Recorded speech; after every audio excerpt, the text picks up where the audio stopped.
Hello everyone, welcome to Club Live here on Club at 22, the Rangers podcast. It's Friday night, we are live on YouTube as always, so get yourself subscribed to the channel, get involved in the live chat, and you'll see that we have a special guest, and I'm sure he'll be delighted to answer your calls on 4-4-2 formations. I am Scott Carney. Joining me tonight, first of all, is Nicky Oven. Nicky, how are you? Good, thank you, mate. Busy week. I know we were just talking offline there about how mental life is with kids, mate. So I'm 100 mile an hour, but no, I always enjoy a Friday night live on YouTube on here, talk about Rangers, and obviously buzzing to have Adam along as well, which is great. Stop blowing smoke up his arse, mate. Honestly, doesn't get you far, Adam. I've tried, mate. I've got to beg and borrow, mate. So one of us is on this podcast already. Begs him to come on the pod, mate. So don't you don't need to do it as well. I'm only joking. Adam, how are you, mate? It's good to see you. I'm good, thank you. Yeah, moved up to the big leagues now on a Friday night with you boys. Yes. What do we do normally? It's usually a Tuesday or a Wednesday, isn't it? Just whenever we can do one. But yeah, looking forward to it. Lots to talk about as always. Yeah, it's whenever you don't knock me back, mate. We tend to work around whenever you don't knock me back. That's kind of the way we do it. Okay. And then I repeatedly ask until you say yes. No, I'm only kidding. I joke. But no, Adam was available on Friday, and I said, well, why don't you jump on, get involved in the chat, mate? You'll see the Club at 22 community coming in with ridiculous comments. They'll try and throw you off, but try not let them. But do your best, chat. Yes, do your best, chat, and a hello, chat. It is good to see you all. Welcome along. So we've got a number of things to get into tonight. Unfortunately, look, we're going to need to speak about off-field matters, and it's not something that we really like to do. Ryan made the point on Tuesday night when we did Club Deck Corner that wouldn't it be nice to be a team that doesn't have to speak about off-field antics and we could just concentrate on the football on the pitch? And it would be really nice because it is getting a bit too much now, even for the likes of me. It's a thing that seems to be rolling on, and there doesn't really seem to be an end in sight. And of course, I am talking about Dave King and his pretty colourful statement, I will say, that he released via the Rangers Review, via Chris Jack. He's made some pretty strong comments. I don't think there's any really two ways about it, and he seems to really want to make his point heard. I'm going to read just a couple of bits and we'll kind of try and dissect it a little bit. He says, we need to find the right CEO and construct an executive team that will take the club forward. Using a recruitment agency will be counterproductive and expensive. This decision again reinforces the disconnection of this board from reality and its inability to get recruitment right. I completely understand why some influential board members don't want me back.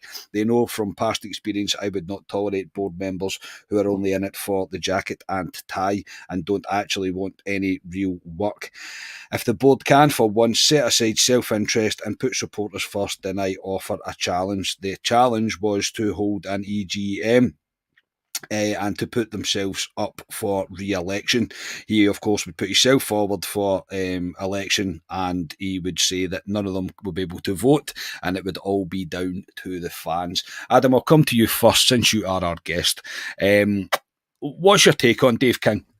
I for one, it's split support, I think, quite clearly. I think it's split as kind of right down the middle. There's some people that are all aboard the King bandwagon. There are some that are going, well, no, maybe that's not the best idea to do.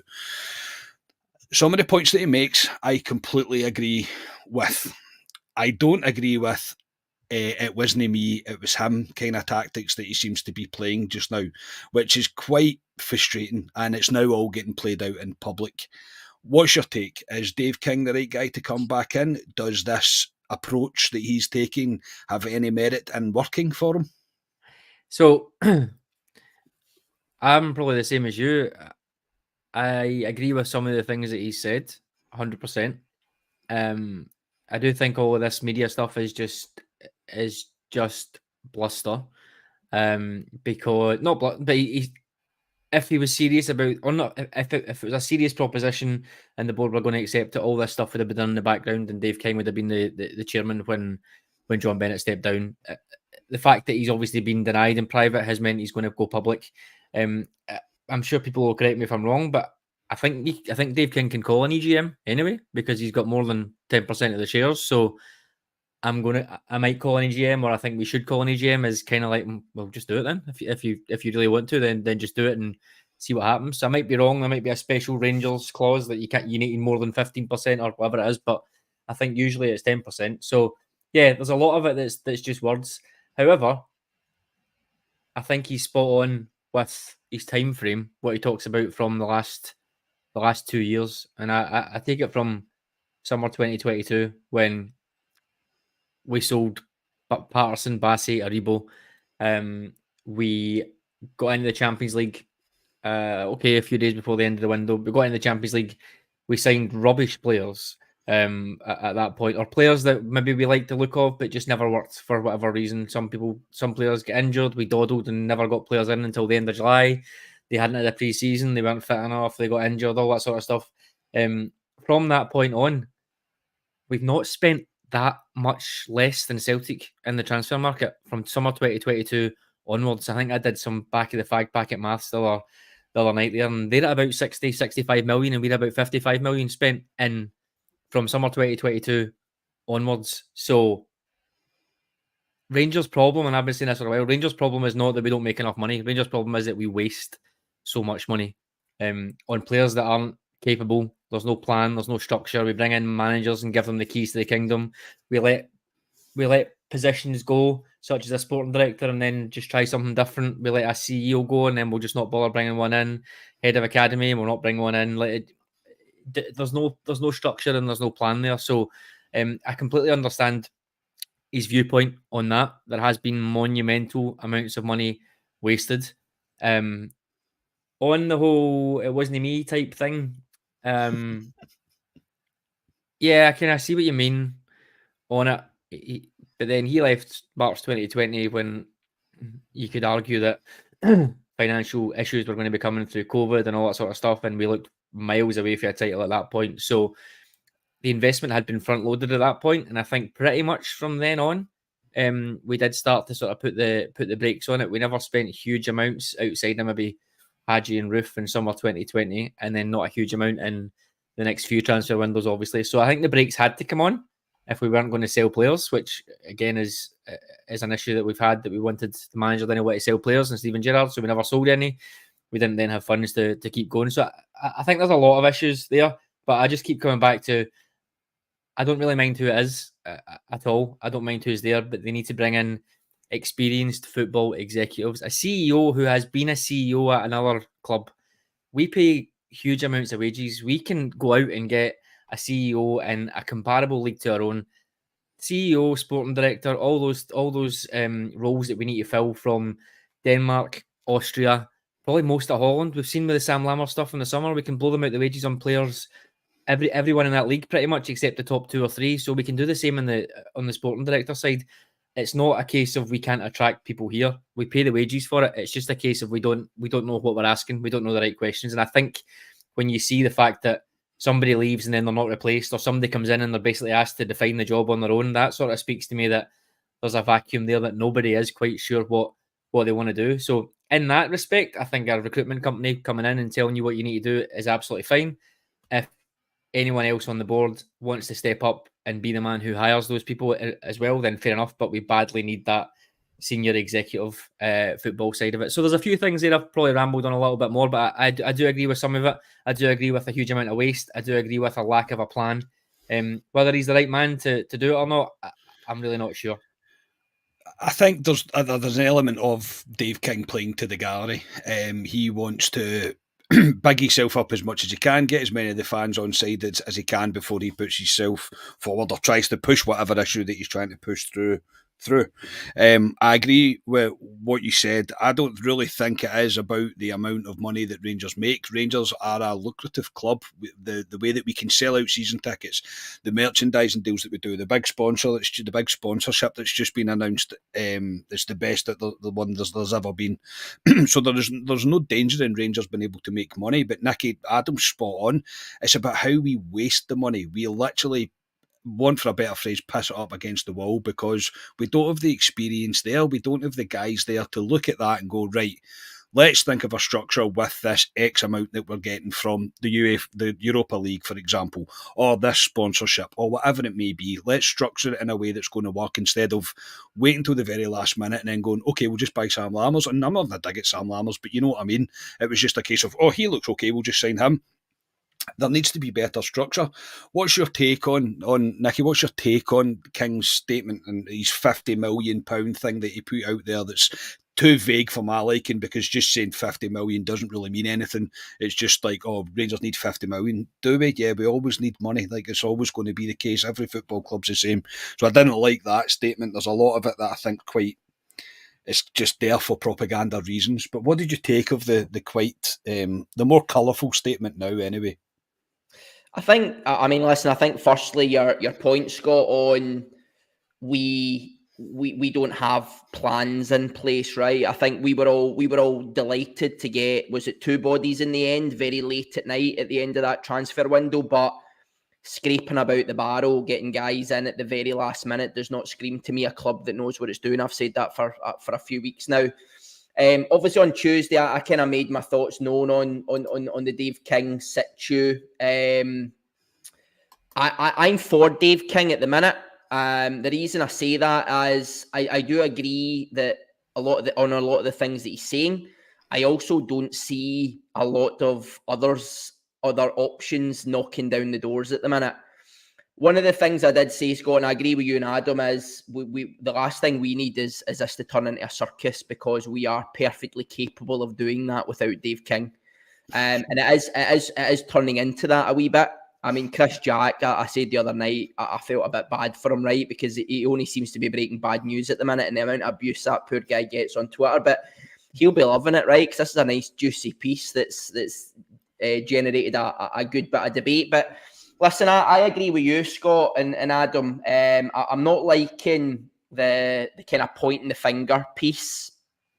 I agree with a lot of the things that he said. I think this being a 2 to kind of 3 year build, I think I agree with. I've said for a while now, I don't see this being a 5 or 6 year build job to try and get closer to Celtic and to drastically close that gap. But I think the biggest thing for me, mate, is we've kind of get the evidence now of this board, right? That this board have been, as Adam says, in place since we won that league, since we get the big record sales of Bassey with the Europa League run, we get Patterson, etc., etc.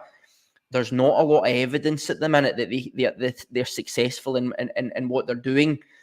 Dave King must have backing. I think he must have something in the background for him to be as vocal as he is. He must have some sort of view that he can be successful in, whether it's getting into the boardroom himself or whether it's a bit of a reshuffle. I don't know, but I just feel as if there's he must have something in the background. And I did think it was coincidental that not only he mentioned 50 million, but I'm sure Graham Souness mentioned 50 million as well on the TalkSport interview. Both mentioned the exact same number. But likewise, I think I didn't agree with his point on Gerrard about Gerrard wanted to stay. I think Gerrard was probably quite exhausted with his relationship with the board. I think when Aston Villa came, he was happy to move on.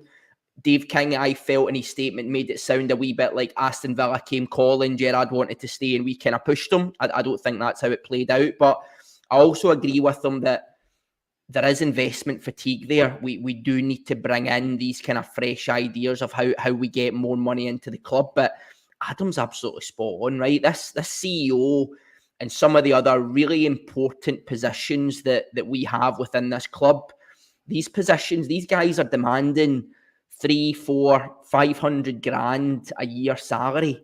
Pay the money, right? Pay the extra 100 grand, right? Because I said this on Tuesday night, paying one of these guys the extra 100 grand, an extra 200 grand, whatever it is, Scott, it could save us 5 or 10 million a year because we just simply don't make an arse of every other decision, right? With better recruitment, you then recruit better on the player side as well as the staff side. We invest better, etc., etc. So there's a comment that 100 grand a year is nothing to Rangers, right? Adam's talking there, we're spending 50 million quid on players in 2 and 3 years, right? An extra 100 grand could make a massive difference. So I am for Dave King at the minute. I still have some reservations about the way he's doing things and some of the things that he's saying, but I don't see a lot of other options at the minute, mate. And as I say, the evidence is there to see that the current setup is simply not working. We need to do something a wee bit differently. Yeah, I think we'll be all in agreement. I think that something has to change. We can't continue on doing continuously firefight, and that's all we have been doing. There is no structure, there's no direction. I agree, there's no leadership. We are a bit rudderless, and I've made the point before that I feel sometimes the board sit around the table and just go, does anybody want to take a go at this today? Because I've got nothing, and I'm like, that's really not what we're looking for. Adam, I will move on from this, I promise, but I just want to get your take on the Gerrard comments that he made. I'm in agreement with what Nicky said there. I don't think he was pushed. I'm not going to, from what I remember in the stories that were coming out at the time, I don't think we turned around and went, no, Stephen, you need to leave. Why would we do that? What benefit is there in that for us to do that? What's your take on that? Is that another one of maybe King just playing to the gallery a little bit? It's one of those, I know it's not a very vague statement, but it's one of those things that could mean several things. It could mean he was pushed because the backing never came that summer, which completely agree. It never came that summer. However, the backing would have came if Steven Gerrard had beaten Malmo. First things first. The backing would have came if Steven Gerrard had allowed, or the board, sporting director, whoever else had been strong enough to say, look, we need to sell some of these players that are at their peak now, at their highest value. We need to sell some of them now and reinvest it in there. He didn't want to do that either. So, yeah, okay, you could say he's been backed into a corner, but not really when you've got two possible avenues that you can get yourself out, and we never did it. So, yeah, and then I think why we if you're Steven Gerrard at that point, I mean, you remember at that point, like, we were 6 points clear. We hadn't been great in the Europa League, but we were still close enough to going through at the point that he left, I'm sure. Or we had a decent start. So, scraping about with Sakala and Lundstrom coming in, Juninho Bacuna coming in late on, Aston Villa come promising you hundreds of millions of pounds. I can see the attraction a little bit, particularly if you're banging your head off a brick wall. The people that had hired you are gone as well, which I think is always an interesting one. So King went and got him. Mark Allen was heavily involved in that as well.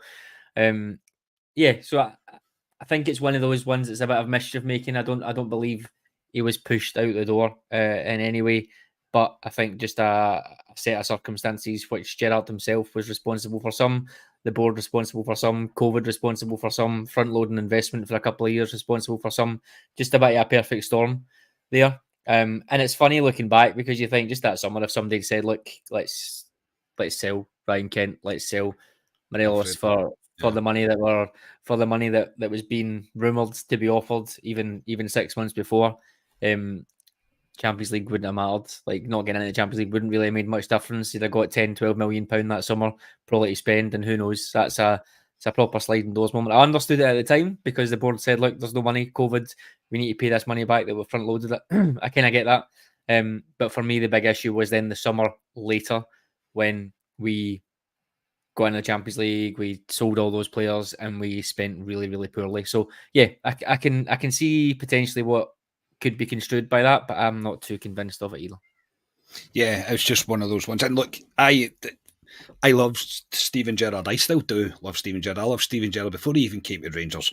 So I didn't want Steven Gerrard to go, but I'm at the point where I'm going, I don't really buy into the way that you're wording that, and I think it's more just trying to add fuel to the fire. As I say, you're right. I think everything that you said, I think we should have sold players when we did. Hindsight's a wonderful thing. We didn't do that. And then you're right, when the changes at the top start to happen, maybe Gerrard was looking about and going, this isn't the same job that I thought it was going to continue to be. And look, Gerrard didn't hide. I don't think his ambition was to become Liverpool manager. That's probably never going to happen now, unless he has a next remarkable kind of 5 years at another club if he leaves Saudi. But that was always his ambition. So the step to the Premiership was there for him to go and have the go there, see if he could do it with Villa, and then he would be taken over from Klopp. That was Liverpool's dream. That's what they wanted to happen. So a lot of it, I was like, you're kind of playing up to that. Nicky, before I move on, anything final to say on that? No, listen, I would agree. That's the way I took the statement. I think Adam makes a great point. It is vague. I think Stephen has been indirectly pushed because those relationships with the board were becoming tethered. And I think once that option came to go, and as Adam said, he's promised millions of quid, and we are scraping about on a Thursday night at midnight, last minute of the transfer window, getting Junior Bacuna. I think it was an easy decision for him to make, mate. Yeah, we'll leave that there and we'll move on to more footballing matters. It would be remiss of me not to discuss tactics or pretend I know what I was talking about with tactics when we've got tactic guru himself, Mr. Adam Thornton, on the podcast. I know you hate when I call you that, so I'm just going to keep doing it. Just keep doing it. Hey, I hate it. Just keep doing it. Why not? No, Adam, seriously, we had a discussion on Tuesday night about a style of play. I'm trying to get my glass back to being half full after the disappointing start to the season and saying that I am beginning to see a few things. And Ryan and Ali were both very much saying no, there is nothing so far to see that Clement is really putting in a stamp on the team or implementing his ideas. I suppose this is quite a kind of generic question. I suppose you could really take it any way you want. Is this Clement style what we are seeing just now? Is there more to come, or are we looking for something that's never going to come? Is what I'm trying to say. Yeah, I think it's the last point. I think, is there a style of play? Yes, of course there is. Is that a style of play that I like? No, but that's the thing. There's no style of play is sometimes a shortcut from people. There's no style of play that I like and that I want to see. Basically, I want people that want to see fast possession-based attacking football, wingers and fullbacks getting to the byline, cutting it back. You're not going to see that, unfortunately. So people in this world that we live in now, people decide the thing that I want to happen isn't happening, therefore it's shit. Basically, I think is where things get boiled down to. So there is a style of play. It's kind of always been there. The difference, I think, is in the players. And I think you can explain that with Dessers and Egeman at the weekend. Clement is trying to get Dessers to play in a way that doesn't suit Dessers. He said himself he doesn't want to come deep. He doesn't want to go in. He doesn't want to run in behind. He can't run in behind. He doesn't really want to move too much away from the centre of the goals. He said himself he's better facing the goal. He's a striker that's better facing the goal. So he would work in that style of play that I'm talking about, where a winger hits the byline, cuts the ball in, Cyril Dessers picks up the ball 6, 8, 10 yards out, right in the middle of the goal, and can finish instinctively. He would work in that style of play. The manager doesn't play that. So you've seen at the weekend, he's trying to drop deep and link up, and he sets up the goal, but it's very clunky, as always. Even Lawrence gets a break of the ball. It's a lovely goal when you look at it, but there's a couple of breaks of the ball in there that we don't often get. So it's those fine margins between good goal, luck, good finishing, not sure. So that's the difference. Egeman comes on and plays in a completely different way. Now, that has nothing to do with Clement's style of play. That's individuals doing things differently. The high balls up from proper that Egeman takes on his chest, turns and spins and moves. That's instinctive. That's individuals doing things outside of a tactical structure. So that's always going to happen. It's just who's suited to the type of football. Basically, you see Connor Barron coming in, lots more energy in the middle than a Kieran Dowell, even a John Lundstrom. Doesn't mean he's better suited to the position that he's been asked to play, because he's still been played a little bit out of position, but his strengths are more than his weaknesses in that type of position. So that's kind of where I'm at with it. The base is there. I'm not a fan of it, particularly in terms of let's get the ball.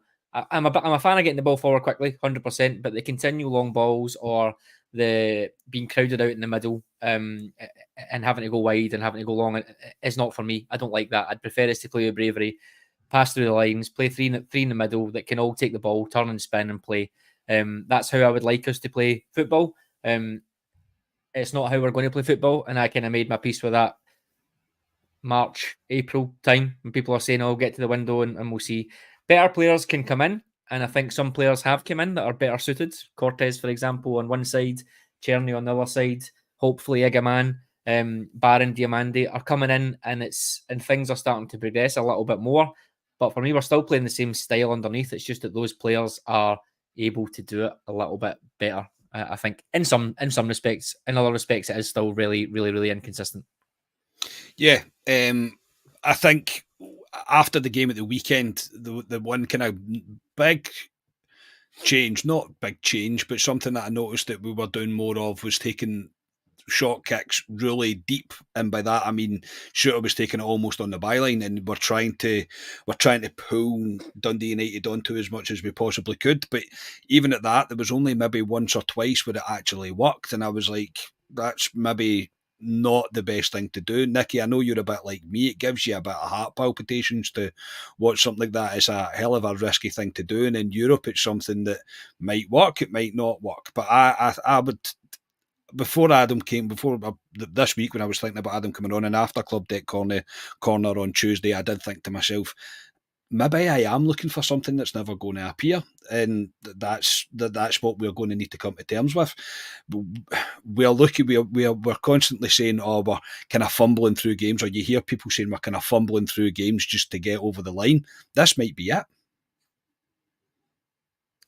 Yeah, you're right, mate. I think, and listen, that's kind of what I was trying to get across on Tuesday when we were briefly chatting about this, and Ryan had asked the question about the style. Is I almost see that there's kind of two brackets of managers. There's maybe more, right? But you kind of look at the two ends of the spectrum. One is, and I know this is elite level examples, but your Klopp, your Guardiola, Ange Postecoglou, to be honest, who have this philosophy that they just do everything toward, they recruit players towards that. They will do it irrelevant of who is playing, who is injured, who is available. That is what they do. It's almost a plan A, and if plan A doesn't work, they try and do plan A better.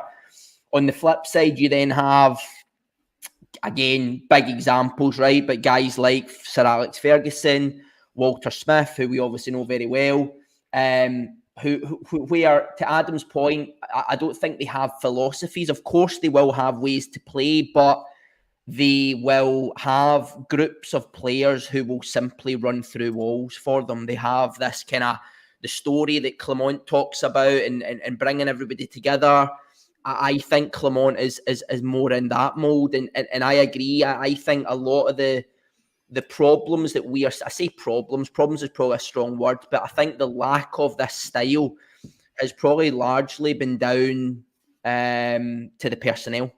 I just don't think he's had the personnel, and I don't think it's a coincidence that we have started to see these wee snippets where, Scott, you and I look at each other and go, do you know what? We're actually playing a wee bit better. We're trying some cool things with the introduction of guys like Czerny, guys like Cortez that Adam alludes to, Barron, who gives you that extra energy, tries to get it forward. Because I think it sounds as though, even listening to, I think, Ryan Jack doing some of his interviews, it sounds as though the big thing that Clement has is he tries to play forward quickly.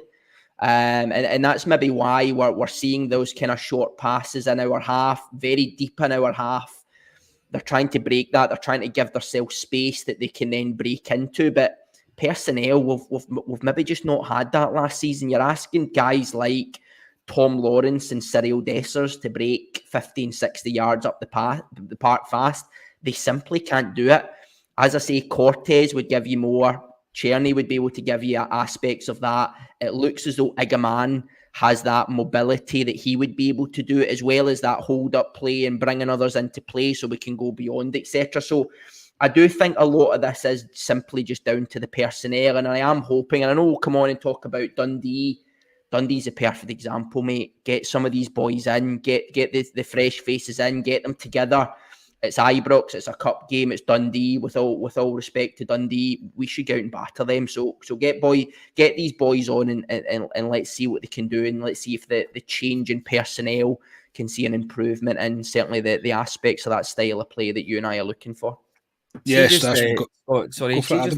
last weekend, just to, I guess, add something a little bit. I think everybody was quite enthused with that first 25, 30 minutes at the weekend. And there's a good stat which probably sums it up. Rangers completed 108 passes in Dundee United's half in the first 20 minutes of the game. For the next 70, we only completed like 92, I think it was. So more in the first 20 than the last 70. And the reason for that was kind of Dundee United, unfortunately, was they started off the game in a 5-4-1, which means they've got 5 defenders dealing with our 3 attackers, really. So they've got 2 spare, and that is quite rare. They sat back for ages. They let us have the ball. So that's kind of what you're saying. The ball came out. Barron was playing some really nice little passes through the middle, etc. There was only 2 Dundee United central midfielders because it's a 5-4-1. So there's only 2 central midfielders for Dundee United, whereas we had Barron, Diamandi, and Tom Lawrence dropping deep in there. So for once, we had an overload in there. Normally, it's the fact that we've only got 2 deep and they've got 3 or 4 central midfielders in the middle and they can swamp us. So I think that's why we've seen a little bit more, like Nicky said, some of that play with Lawrence and Dessers and even Dill was quite good. It never came off because those 3 probably aren't really suited to that sort of quick give and go and spin and all that sort of stuff, but they were trying it. But they were also only trying it, in my opinion, because Dundee United gave us a lot of space. When Jim Goodwin swapped it round about the half-hour mark or so, and he went to a back 4, then things changed because then they've got one more man in the middle or an attack, which just moves everything else around. So it's all just a wee bit of a puzzle. And then I would say we didn't react to that. It was back to sort of the issues that we've had before. We probably could have conceded. I know they never had a shot on target, but there was a couple of dangerous moments. So we sort of then sort of just went back to what it's been like before, and we never quite adapted to that. You could argue that up until Ligaman came on, we pretty much nothing really of note. I think Dessler should have scored injury time in the first half. But other than that, there was a couple of little snatch things, and it was just until Ligaman came on where it started to spark again, because we changed something else. So I think that middle hour after Dundee United changed it, it was really, really even. And I think that was more to do with how they had combated what we were doing rather than anything else. We'll take a break in Club at 22 Talk Tactics to talk about shaving your balls. Time for a word from our sponsors. This episode is brought to you by the top team in men's grooming, Manscaped. This season, don't just watch the best, be the best with the ultimate grooming tools. With the Manscaped Performance Package 5.0, keep your ball smooth and ready for play. Because whether it's football or anything else, you don't want to be caught with a rough touch. Head over to manscaped.com and join the over 10 million men worldwide who trust Manscaped by using the code CLUBAT22 for 20% off and free shipping. Meet your new marquee signing this season, the Lawnmower 5.0 Ultra. It's like having the best groundkeeper in the league for your own personal pitch. This trimmer comes with 2 interchangeable next-gen skin-safe blade heads, 1 for precision trimming and a new foil blade for a smooth finish wherever you need it most. Keep your pitch perfectly smooth. This waterproof wonder is ready for anything, even a cold wet night in Dingwall. Its compact case makes it an ideal companion, ready for any away day or last minute plans. No matter where you go, you can stay sharp and match ready. The Weed Whacker 2.0 ear-in nose hair trimmer is your star defender, keeping those pesky ear-in nose hairs out of play so you stay looking sharp. Keep your confidence high with the Crop Soother Ball Aftershave Lotion and Crop Preserver Anti-Chafing Ball Deodorant, because even the best players need a little extra support to stay fresh all day, both on and off the pitch. The Performance Package also comes with 2 free gifts: the Boxers 2.0 Midnight Bravo and the Shed 2.0 Toiletry Bag. Premium gear to ensure you're always ready for action.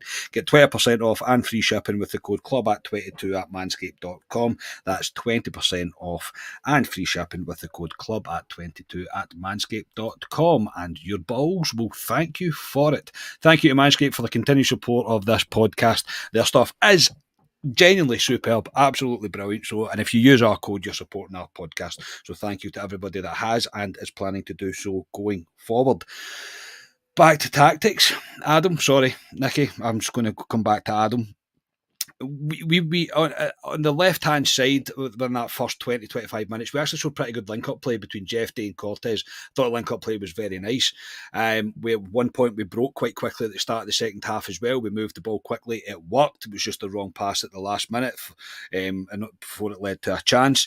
So there is moments of attacking football that you're seeing where you're going, right, that's good. That's much better than what we have been seeing. Do you think Iganami coming in, I think he's likely to be the starter going forward with Cortez and Tierney. Cortez quite likes a cut-in. Tierney quite likes a cut-in. Is there going to be a lot of interchanging along that front line? Because Iganam also shows that he's quite willing to run the channels as well. I probably used about 5 or 6 terms there that Adam hates, and it's probably triggering him a little bit. No, it's all good. I think so. I hope so. Because that's a big issue for us is how static we can be up there. Even up at Tannadice, you're watching watching the game, and you see. Obviously, I was right behind the goal, so you get a full view of what the players are doing, and you just see the 3 or 4 attackers of ours just sort of standing, facing the play, and I hate that. I'm like, move, make a run, go in behind, stretch it, do something else, but they're just sort of standing, waiting for the ball to come to them, and then they'll pass it, and then they'll spin and turn. Obviously, the game gets stretched a little bit late on when Egerman comes on. Dundee United have had a decent amount of possession, so it's a good time to bring him on. So you're maybe game state there. Not sure how he'll do from the start, or try to temper optimism, but he did look very good. I think we've seen this at the weekend there. He is a player who likes to drift to the left, definitely. So he's one of those guys. Obviously, I think he's played as a left attacker at some points as well. So he can, similar to Cortez, probably cut in his right and score. The only thing we've not really seen him do is have a shot yet. So until I guess we see until we see enough of that, it'll be difficult to tell whether he's going to be the main man up front for me, or whether he's going to get some minutes off the left, maybe to share with Cortez, or maybe even off the right-hand side. So we'll see. But yeah, I definitely think there's some really good points on the left-hand side in particular. Jeffy, I really like the look of. I'm happy that we stopped doing that thing that all Rangers fans do when somebody has a good 20 minutes in a position and everybody just decided he was a left winger for I know he can play there. I wish they wouldn't say that when players sign. He can play there, because all that happens is people just say, maybe we should try him there, or why don't we try him there, or why don't we try? And for me, he's looked like a left back to me. He's looked like a guy who wants to come on to play. He wants to build from deep, and he wants to use his engine to drive forward, cut inside, go on the outside. If he played as a left winger, I think all he would kind of sort of try and do is get a yard of space and fling a ball into the box to people that can't head the ball. So it's a wee bit counterproductive to me. But I have liked how he's played. I liked a little bit, you guys might have had the heart attack, but I liked a little bit in the first half where he's sort of playing the ball in his own left-hand side, quite deep in his own area. I think he gives it to Butland, then he maybe gives it to Proper, and then he lifts the ball over to Suter, over the heads to Suter. I was like, oh, what is he doing? I wasn't expecting that. But it worked, and Suter carries the ball out, and that's another way to break through. So I think he's grown in confidence. He's very, very young. I think that really helps. So I think he can help on that left-hand side. And if he's got that engine to go outside and attack the byline, you've got someone like Cortez cutting inside, Egemani maybe drifting out, Cortez moving into the middle as well. It does give us a good amount of flexibility in there. You've also got Bayrami, who can play off a side as well. Not sure how much he will play off a side in this setup, but we'll have to wait and see. So yeah, there's a lot of potential there. I really don't want to get ahead of myself, because as soon as you get excited about somebody that get injured, to be honest, and you end up back to square one. So there's a lot of potential there, and I can definitely see a wee bit more rotation up there. Not in terms of players getting subbed, but moving into other positions, definitely, yeah. I think the chip ball like that across the back line, mate, it's because it goes everything that against. I know football's moved on a lot in 20 years, mate. I've been plugging longer than that when I was playing football. If you did that in training, even if you did that, never mind a game, if you did that in training, you get slaughtered. You get absolutely slaughtered. You don't do that under no circumstances. So when it happens, you're always like, oh, what are you doing? So it's a kind of natural reaction. I think it kind of leads on from that. Nicky, I think Adam makes some really good points. I think it's now crucial for Rangers to start playing players where we signed them to play. But Rami's as well, we came on the left. I get it. We were short of options. I get it. He's a 10. Like, play him there. Sterling, we need to make a decision about where this guy plays. I want to see him at right back. I think most do. That's where we think that he should be getting played. I want to see him get a run at right back. Same as Zingham, get him through the middle. Play the players. Jeff at left back. Play where you signed them to play. And build more consistency in your team picking. I know it's easy for me to say because we get injuries, etc. I know that, but I would like to see a very consistent theme in who we're playing. I know we do it to a degree, but like Dowell on the right hand side on Sunday, everybody was like, "What? Where did that come from?" But we experienced. When did he become a right winger? I'm the same as Adam, and I'm kind of reading between the lines what Adam is saying. I'm not a fan of square pegs and round holes. Just play the players where they're meant to play. No, agreed, mate. I've said for a while, I think being a Rangers fan's like some mad social experiment where they just do these bloody fucked up things, right? To see how much a standard human can take before they end up in a padded room or something. But no, you're right, mate. I think it's particularly the back four, right? You talk about how title wins are built on strong defences, right? Having that strong back four and the goalkeeper behind it. We've chopped and changed for so long. Connor Goldson, James Tavernier, of course, have been consistent figures there. Obviously, Goldson's moved on. It looks as though Suter is going to go into that position. Proper's been in and out. Yefty and Yilmaz, there's question marks, but I'm with you boys. I really like the look of Yefty. I think he does a lot of the same things as what Yilmaz does. I think he's got that element of unpredictability. I think Barisic, you know my thoughts on Barisic, Scott, right? He was the most predictable fullback in the entire world. So bringing that element of unpredictability, he can go inside the park and he can influence play from there. He can also do the overlaps. The big thing I said on Tuesday that I really like about Yefty is his one-on-one ability, right? He can stop the ball dead. If a defender stands him up, he'll go by him. He's electric. And like some of the names that we've spoken about, it's the right profile of players that we should be bringing into this club, right? Cortez, Agaman, Yefty, 20, 21 years old, massive ceilings, hopefully on all of them. As I say, if they want to come here, be great for us for 18 or 24 months and move on to bigger and better things. None of us as fans will stand in their way. But yes, we need a consistent back four. We need to see some of the new signings come in. We need to try and bed them in. So they get used to the way they're playing, and the moves they make, the runs they make, who's getting in behind, when they're coming short, etc., etc. So as I say, Dundee tomorrow is the perfect opportunity to do that, mate. So Clement, I'm sure will do something strange. He will do something that will have us all scratching our heads. But it'll be number 4, John Lundstrom. What? that would be too much for me. See that social experiment, that would be it done. Too much. Yeah, I've been done. But I think, but just to finish off, Scott, I think the other critical thing for me is, yes, we need to play players in the rightful positions. I thought by Rami, when he came on, yes, I think he was problem solving. He put him on the left hand side through lack of options. One thing by Rami doesn't look as if he loves to do is run with the ball, which you kind of hope wingers are. He looks as though he's that 10 that will play the intricate 1-2s. He'll play the flicks round the corner. He'll maybe carry it shorter distances. So yes, we need to get him into the 10.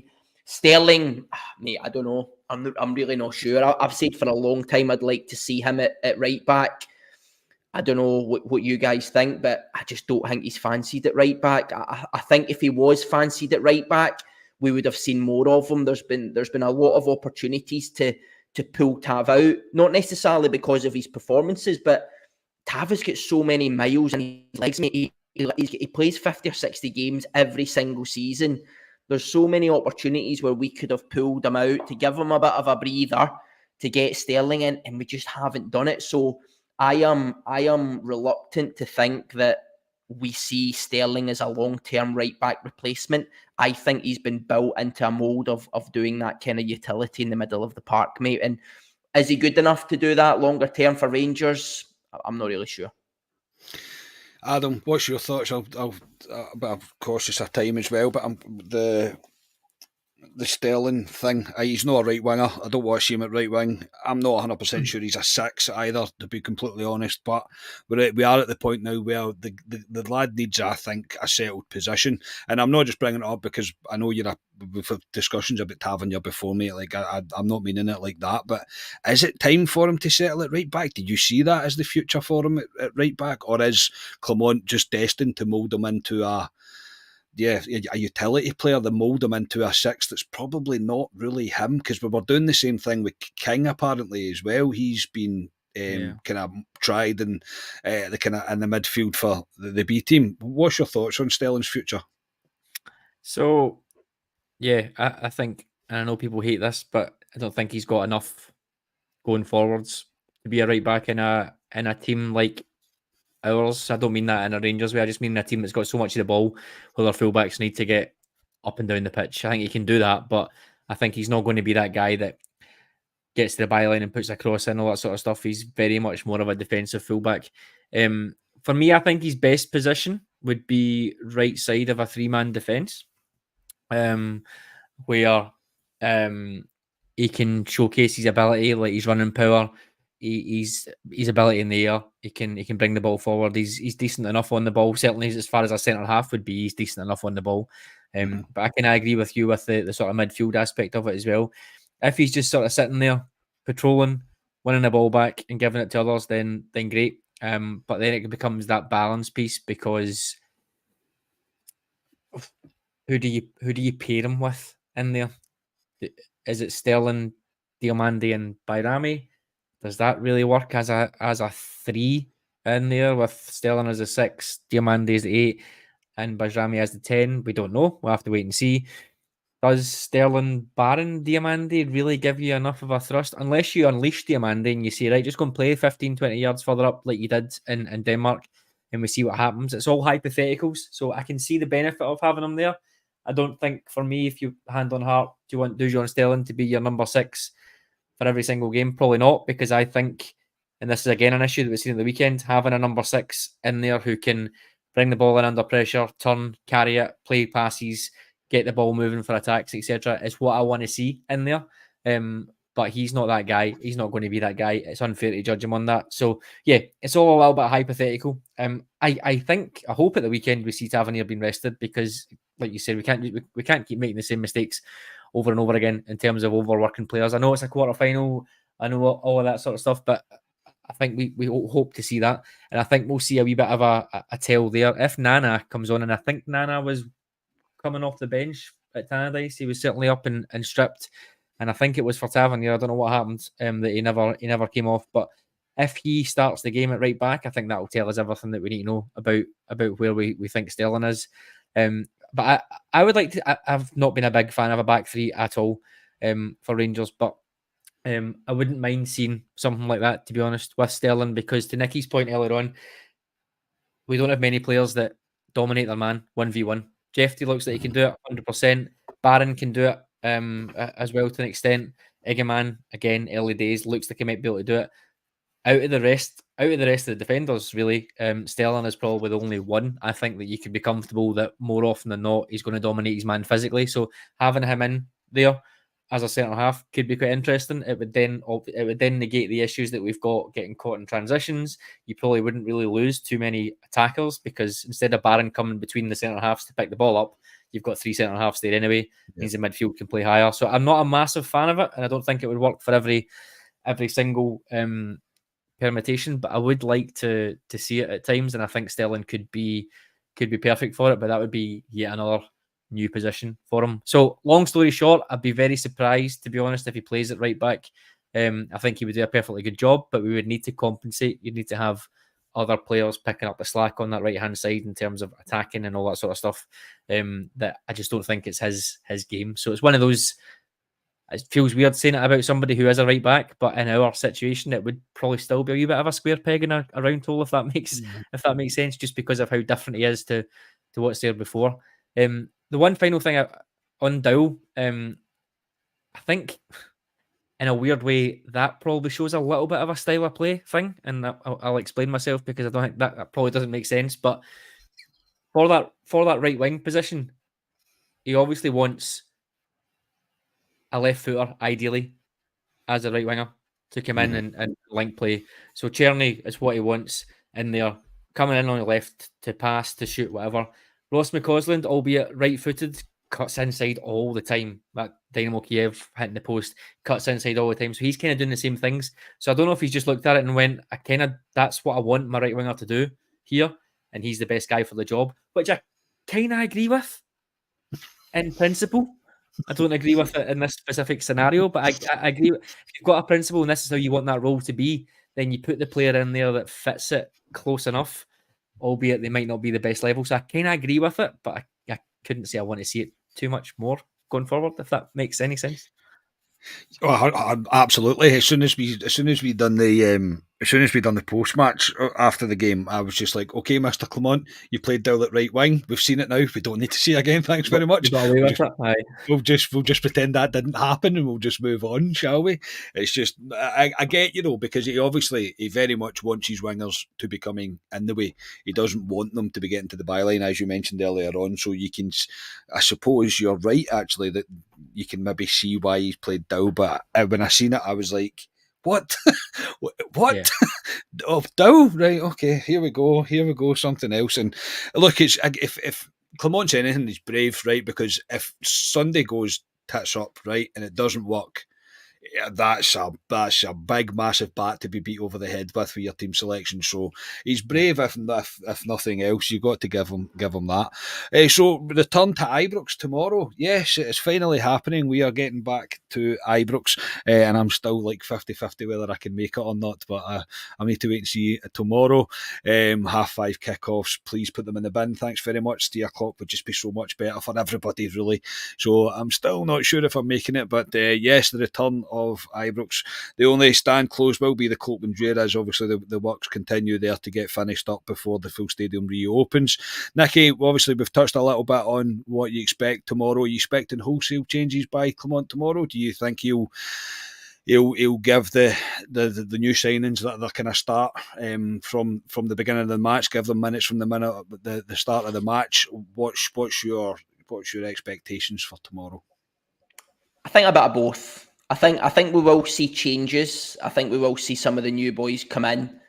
I do suspect we'll see some of the usual suspects as well, mate. I know we will come on and to chat about teams and scores shortly, but yeah, I think there will be changes. He has to change it, right? He has to protect this team as well. I get we're maybe not playing in Europe yet.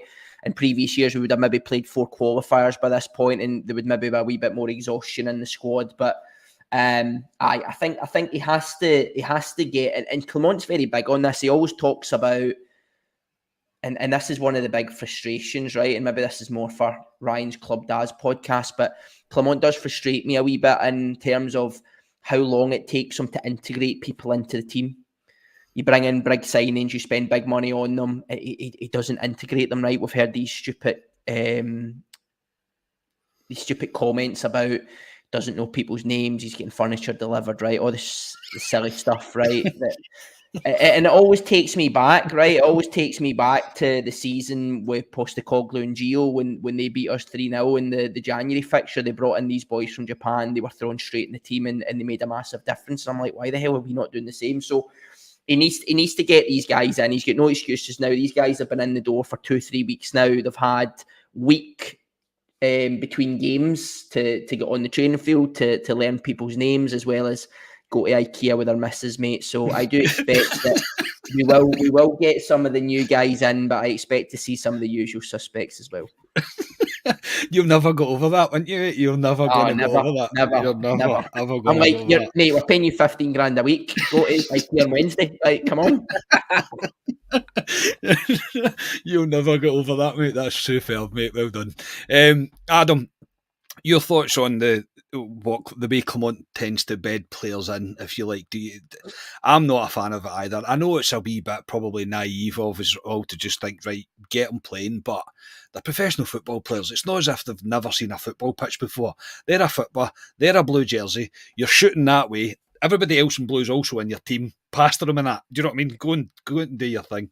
But do you expect them to make kind of changes tomorrow? Do you expect to see Igaman and Barami from the start? I probably don't expect to see Igaman from the start. Unfortunately, I don't want to allow myself to do that. I think Baidami, yeah. I don't think we can keep playing Tom Lawrence from the start every single game, just on a physical level as well. I think he's done okay this year. He's got.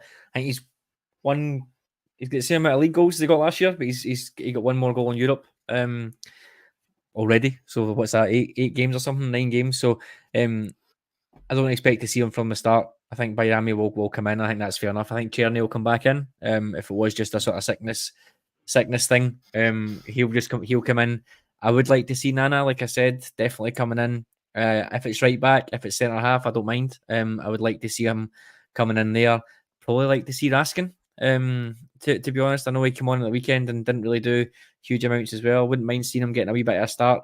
There's a few decent midfielders in there, and the combination of Barron and Diamandi has been quite good. But for me, Diamandi's still a little bit out of position, still a little bit too deep that I would like him. So if there's some sort of configuration we can do that gets the best out of them, then that'd be quite interesting to see. And I think Cortez will probably start, but probably get more minutes, which would be good. But yeah, in terms of how reticent he is, yeah, I don't like it either. To be honest, I didn't like all the rhetoric about I'm going to sort injuries during pre-season and let's dust off the cryo chamber and all that sort of stuff. Every manager comes in and says infers that the things that were happening before were shit. Every single one of them, and people lap it up every single time. The fact that the injuries haven't really changed and new players are coming in and getting injured, I don't know if it speaks to a deeper thing or not, but when a manager comes in and says, I'm going to fix it and wait till you see how good everyone's going to be after my pre-season, and then I can't say we look ridiculously fit, that we're running through walls or anything like that. So, yeah, I just wish that they would just be, I get it all makes good sound bites and things, but I wish they would just be a bit calmer with that stuff. And yeah, I think he's probably handled Digaman quite well, but then I think he said at the weekend there that he was injured and he's probably just bedding him in a little bit. It can be a wee bit chicken and egg where you put somebody in and they look absolutely hopeless. And then that's the first thing. I remember last year, Dessers at Rugby Park, the first game of the season, and I was like, what on earth is this? what is happening? And even though you knew he'd been injured towards the end of the season the year before and maybe had a bit of a rushed pre-season, all that sort of stuff, your first impression sticks. So in a way, I can kind of understand it. However, with guys like Bayrami and with Cherny, etc., when it's experienced internationals who are off the back of summer tournaments and all that sort of stuff, you need to just let them get in and play. There's no bedding in how we play, all that sort of stuff. Bayrami, for me, needs to be playing from the start tomorrow because he fills an urgent need in the team and he is one of the bigger signings of the summer. So he needs to come in 100%. With some of the others, I could probably understand it. So, yeah, I'm kind of caught between two stools on it because we never really had a lower league cup game. So it doesn't really feel like we've had an opportunity to maybe try out in Ciala or Robbie Fraser or people like that getting some minutes, even Bailey Rice, if we can find them getting some minutes in the team would be quite useful. But I don't think it's this game. I don't think this is the game for it when it's a quarter final like that against a decent SPFL team. I think it will just be some of the more sensible ones that we've spoken about, and maybe see a little bit more of some other players from the bench.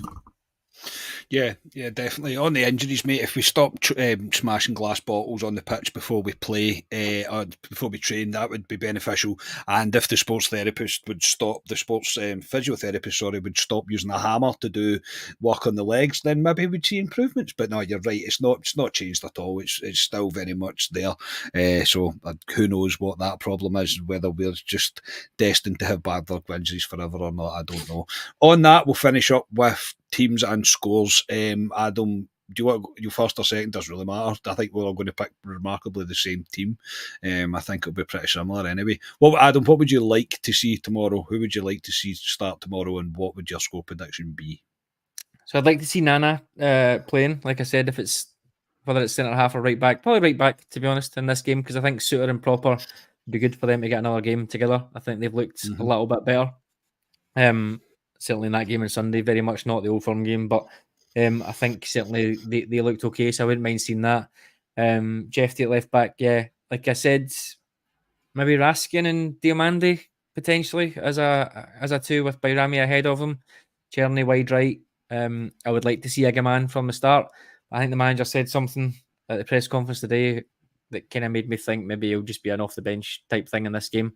But I'd like to see Igaman up top, and then Cortez on the left as well. I think that would just about do me, but I'm fully prepared to see Dessers and Lawrence and probably even Scott Wright appearing back, to be honest, in the starting lineup wouldn't shock me. Yeah, absolutely. What would your score be tomorrow? What's your prediction? I'll go for a 3-1. 3-1. We Ross put in a thing in the group chat, which was absolutely superb. As Ryan said in his pod last night, Club Daz over on Patreon, he said he was looking forward to seeing being back and seeing Rangers at Ibrox, and it's his cat walking behind him, and on his cat's Kieran Dow, and right beside Kieran Dow, and Ryan's like, what? I was like, no doubt we'll see that tomorrow. My team would be exactly the same, mate. I think Raskin needs to come in to get fitness in order to offload the workload that was getting put onto Barron right now. No disrespect to Barron. I think Barron's been pretty superb, to be honest. I think he's made a right impression. So that would be my prediction as well. unfortunately, I don't see Rangers scoring a lot of goals just now, so I'm going for 2-0 Rangers, and I'll go for Barami to score first. Why the hell not? Nicky, your team and score prediction, please, mate, to finish up. Similar dilemmas to you guys. I think it would be good to see Nana come in. Likewise, it would be good to see Suter and Proper together. I went for slightly different than Adam. I think Tav will probably hold on to the jersey. I think Nana might come in. He might come in for John Suter, and it might be him and Proper. I think Yefty will keep the left back. Butland will obviously be the goalkeeper. The piece that Adam was talking about earlier on about Sterling, the number 6. Yes, I think as a number 6 for Rangers, we need to have guys who are very, very good on the ball, particularly when we have so much possession. Sterling would maybe work in these big games as a 6, maybe away in Europe, where it is more a get the ball back, play on. But I would like to see a Raskin in the 6 tomorrow, because although I maybe don't see Raskin as a 6, as maybe more of an 8, I think he can do the job quite well, because I think he can take the ball under pressure. His first thought is always to play forward. So I would like to see him in the 6. I do this thing where I read way too much into who does the press conference. Tom Lawrence done it today. I am assured. I knew Tom you were Lawrence going to say that. Start. I knew you were going to say that. Honestly, however, I think he might go further back. Tom Lawrence. I think he might play alongside Raskin with Bayrami in front of him.